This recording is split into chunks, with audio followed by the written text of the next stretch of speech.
Iran Israel का युद्ध शुरू होकर 1 महीने से भी ज़्यादा समय बीत चुका है। इस युद्ध की वजह से पूरे विश्व में बहुत सी समस्याएं पैदा हो गई है। पूरे देश में नहीं तो पूरे विश्व की बात मैं करता हूं। एलपीजी सिलेंडर का संकट है, ईंधन का शॉर्टेज का संकट है पूरे विश्व में। लेकिन आज भारत के आसमान पर गिद्धड़ की तरह फड़फड़ाते हुए एक संकट की तरफ मैं आपका ध्यान आकर्षित करना चाहता हूं। भारत पर युद्ध के मिसाइल या बम नहीं गिर रहे, ये ठीक है, लेकिन ईरान पर फैले हुए जो काले बादल हैं, डार्क क्लाउड्स है, वो हमारे लिए बम के बराबर खतरनाक साबित होने वाले हैं। ये काले बादल भारत की सुरक्षा, स्वास्थ्य, अर्थव्यवस्था के लिए खतरनाक बन सकते हैं।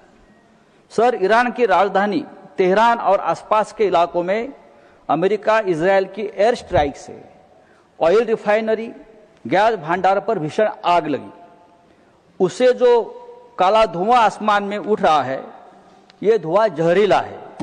सल्फर, नाइट्रोजन ऑक्साइड और अन्य केमिकल से भरा हुआ है। तेहरान के लोग सांस लेने में असमर्थ है। काली बारिश यानी ब्लैक रेन कुछ जगह पर बरस रही है और ये जहर की तरह है। WHO ने भी चेतावनी दी है कि यह स्वास्थ्य के लिए घातक है। ये सब ईरान की समस्या नहीं है। जो ग्लोबल वार्मिंग है उसका रूप जो है, ये जहरीली प्रदूषण भारत में भी फैल सकता है। जो एक्सपर्ट है, वो एक्सपर्ट्स की वार्निंग है कि गुजरात, राजस्थान, पंजाब और हमारे और पश्चिमी राज्यों में इसका असर पड़ सकता है। भविष्य में कुछ राज्यों पर एसिड रेन का धोखा भी है। फसलें बर्बाद हो सकती है, जमीन और मिट्टी दूषित हो सकती है और लोगों में सांस की बीमारियां, कैंसर जैसी गंभीर समस्याएं बढ़ सकती है।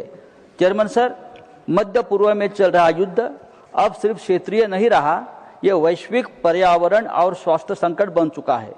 भारत जैसे देश पहले से ही आर्थिक झटके झेल रहा है, लेकिन अब इस संकट से स्वास्थ्य का भी सवाल बन गया है।